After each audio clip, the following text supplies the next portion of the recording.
Bonjour à toutes et à tous, je suis Canal Tempo. J'ai ouvert cette chaîne pour pouvoir intervenir en ce qui concerne le bien-être et l'épanouissement de l'humain. Et c'est dans le cadre de la spiritualité. Dans la civilisation d'aujourd'hui, nous avons presque tous le même problème. Le problème de l'épanouissement et du bien-être. Dans mes observations, j'ai trouvé que cela puise ses sources dans notre mode de vie aujourd'hui, c'est-à-dire notre civilisation d'aujourd'hui, et aussi la perception de ce que doit être la vie. Selon moi, ce sont ces deux-là qui sont à 80% de nos soucis, qui sont à 80% de notre manque d'épanouissement. On pense que c'est une question d'argent tout court. On pense que c'est une question de rang social ou de matériel. J'ai mené des expériences durant des années et j'ai fait des remarques. Je me suis renseigné aussi avec certaines personnes et j'ai trouvé que en fait, notre problème d'épanouissement et notre bien-être n'a pas forcément lié au manque d'argent, au manque de matériel. Ce n'est pas obligatoirement ça. D'une part, la civilisation que nous avons mise en place n'a pas été ajustée de sorte à ce qu'on puisse être épanoui. Et de l'autre aussi, il y a notre propre perception de ce que doit être la vie. En effet, l'être humain, dans sa conception naturelle, il est conditionné à évoluer. Et au cours de son évolution, il y a son intelligence et sa conscience qui s'accroissent.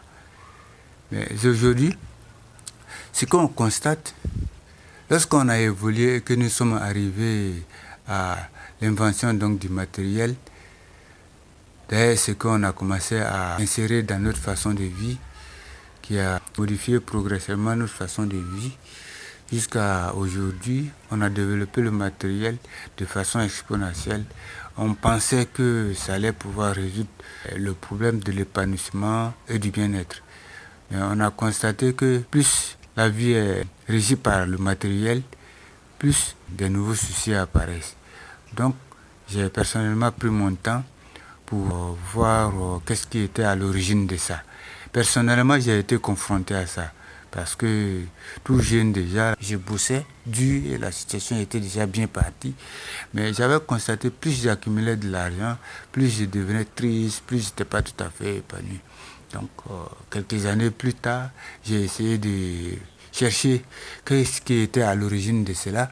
Et avec vraiment la persévérance, j'ai fini par découvrir.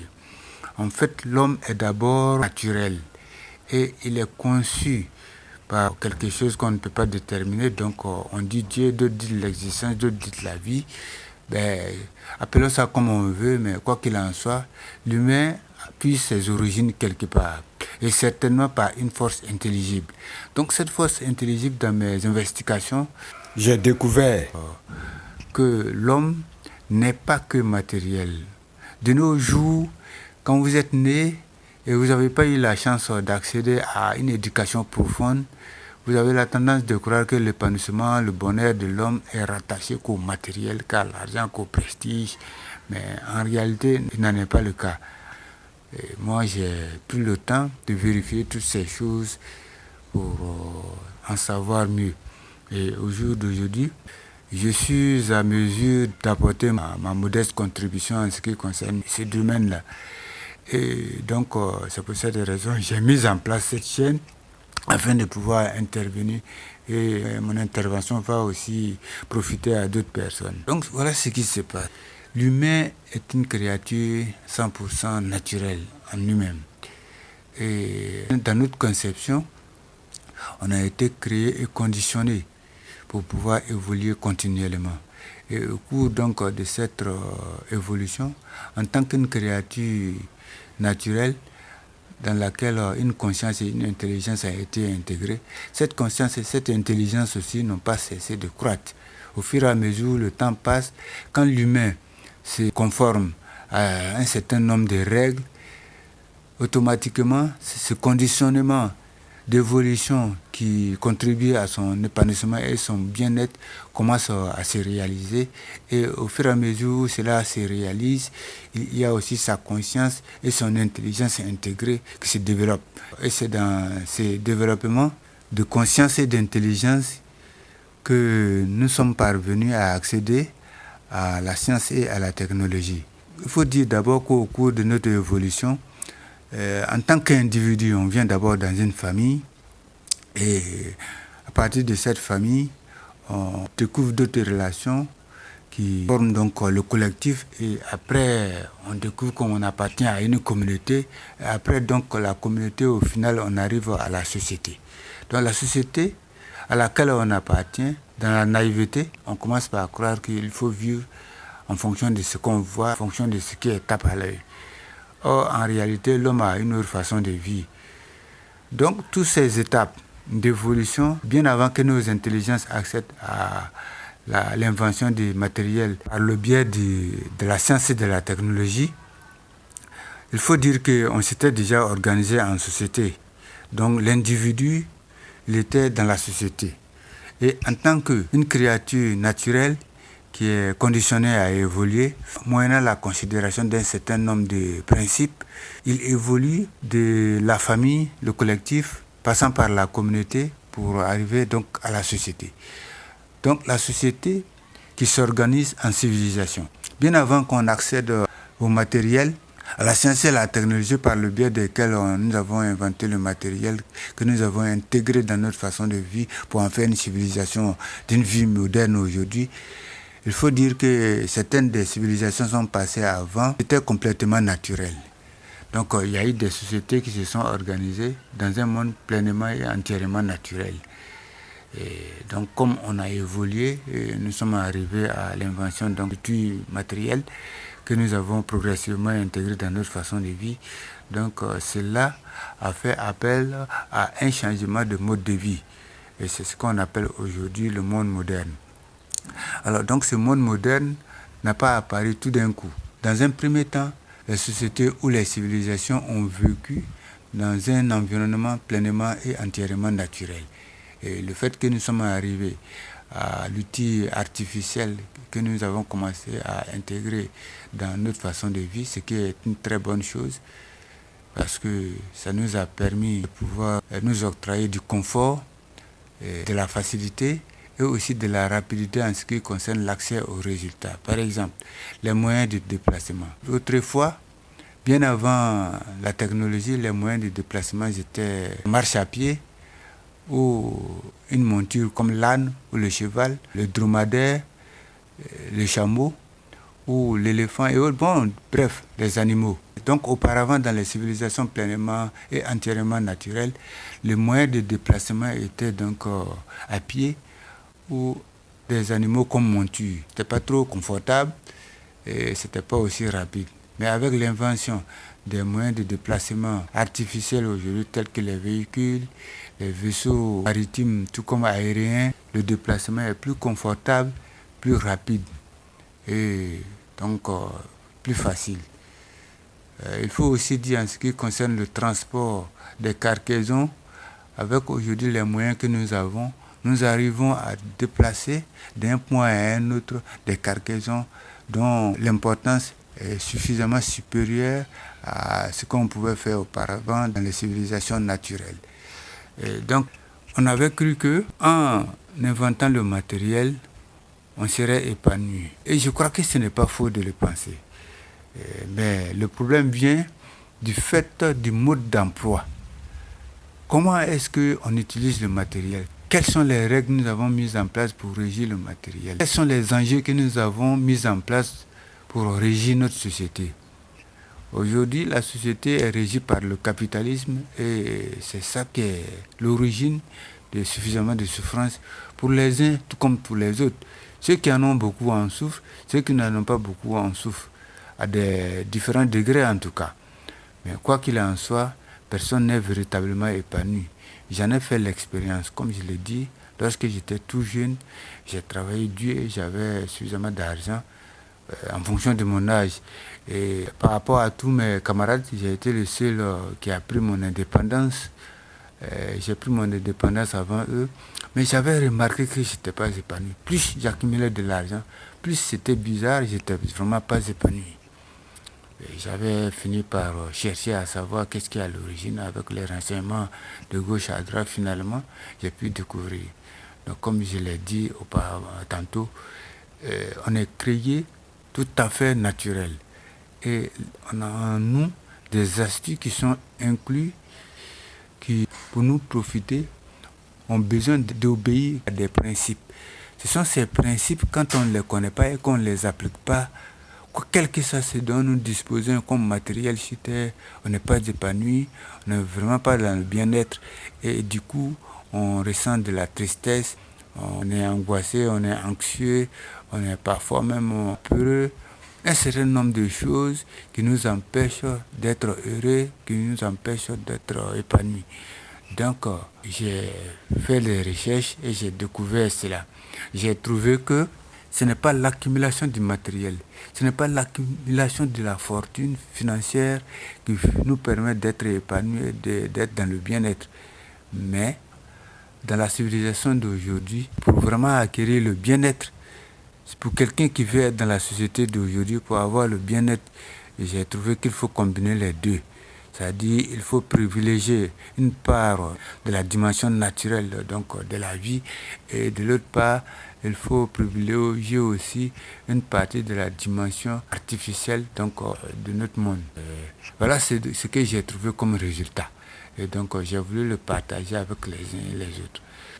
Que ce soit l'individu, la famille, le collectif, la communauté et la société, il faut dire que toute famille est composée de plusieurs individus et donc pareil est pour le collectif et toute communauté est composée de plusieurs collectifs, sinon plusieurs familles et c'est l'accumulation de plusieurs communautés qui donne lieu à une société. Donc, comme je l'ai dit, au cours de notre évolution, soit l'individu, la famille, le collectif, la communauté ou la société, nous avons passé des civilisations différentes qui se sont succédées dans un monde pleinement et entièrement naturel. Et avec le conditionnement de l'évolution continue de l'humain, qui favorise la croissance continue de sa conscience et son intelligence, nous avons fini par accéder à la transformation de la matière qui a donné lieu aux outils artificiels que nous avons intégrés progressivement dans notre façon de vivre, ce qui l'a modifié et a donné lieu à une vie moderne. Alors, donc, comme je l'ai dit, pour l'objectif de façon inconsciente de l'humain, c'est d'être épanoui.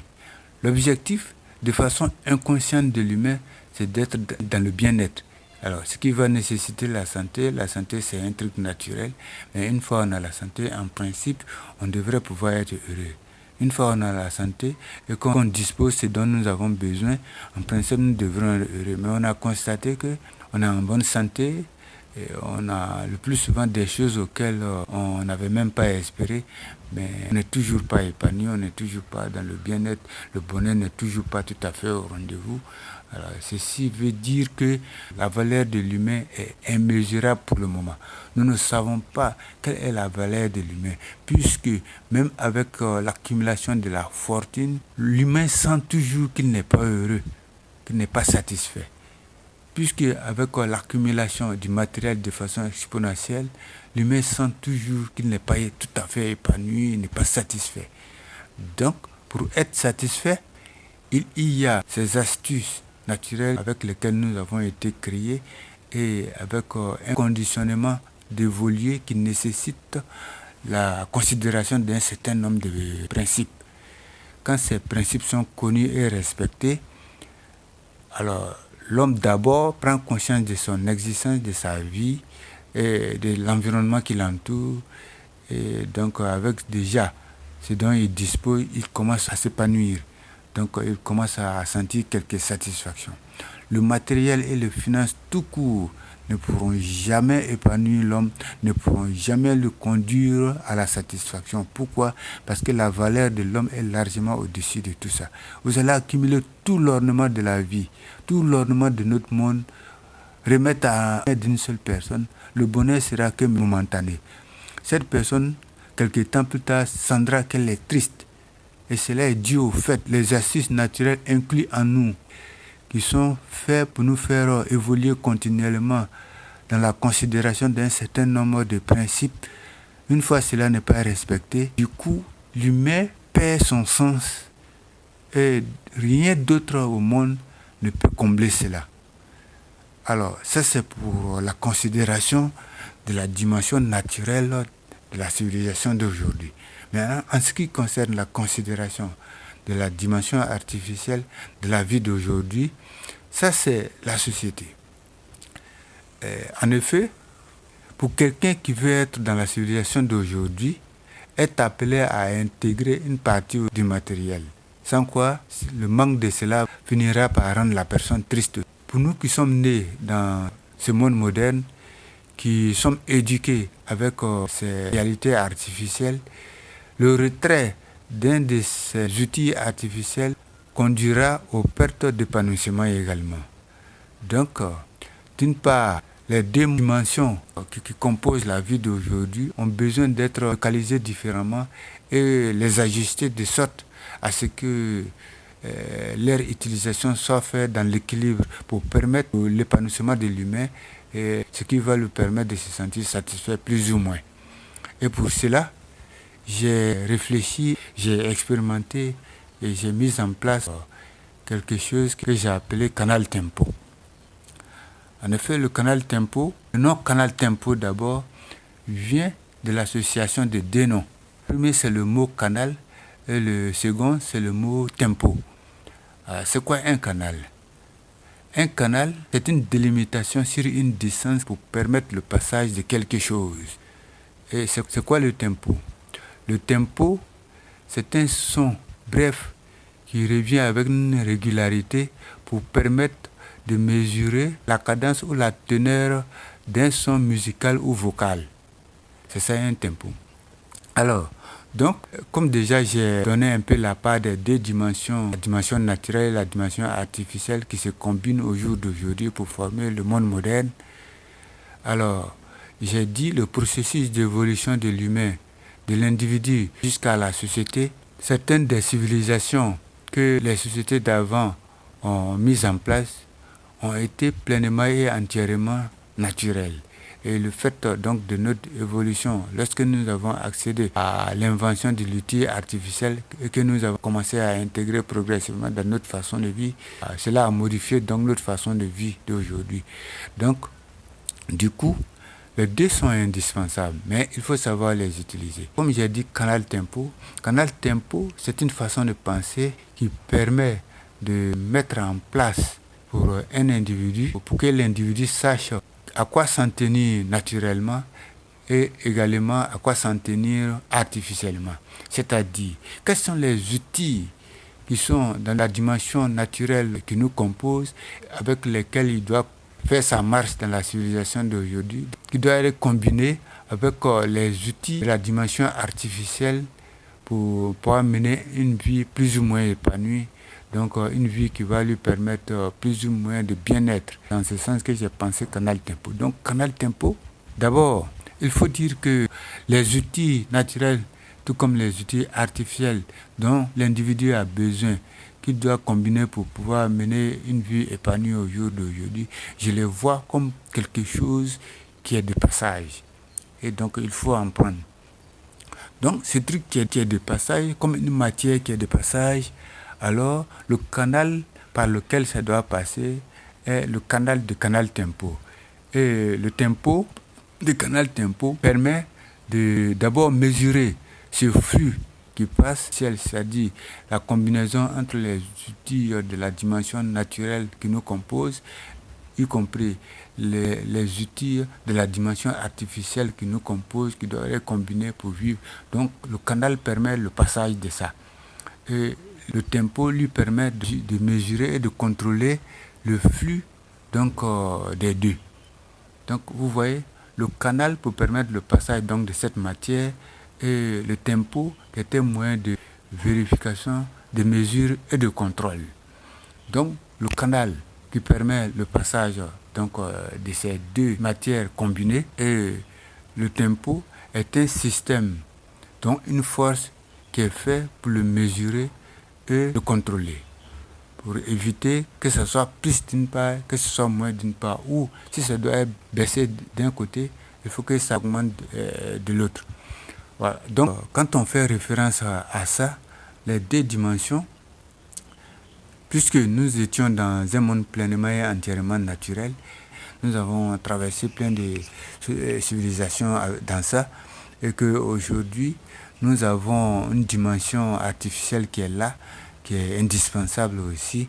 Donc, vous voyez, l'intégration de la dimension artificielle progressive a donné lieu à une diminution progressive de la dimension naturelle.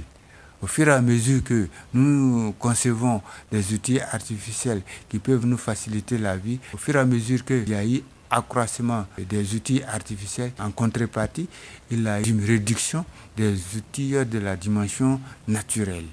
Voilà. Donc, j'ai pensé Canal Tempo et j'ai mis en place quelque chose que j'ai testé pendant des années. Je change ma façon de me comporter pendant un temps pour voir qu'est-ce que ça va donner comme résultat.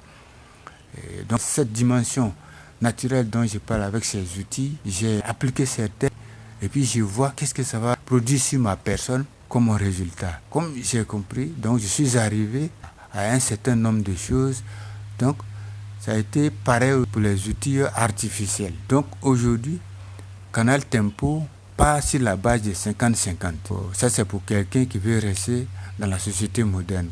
Quelqu'un qui veut rester dans l'utilisation de certains outils de la dimension artificielle, cette personne-là est appelée à exercer le 50-50.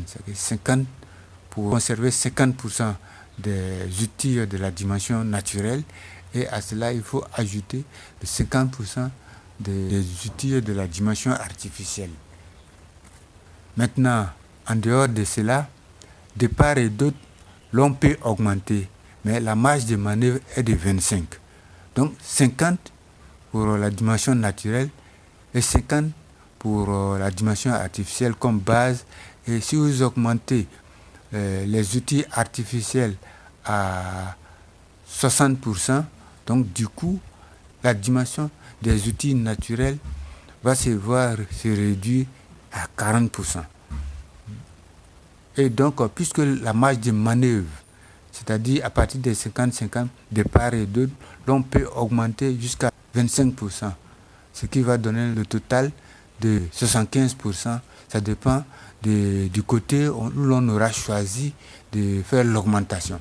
Si on choisit par exemple d'augmenter l'utilisation des outils de la dimension artificielle à 75%, ce qui est vraiment la ligne rouge, du coup, la part de la dimension naturelle qui va rester sera de 25%. Parce que quand on ajoute 25 à 75, ça fait 100. Et pareil est pour la dimension naturelle.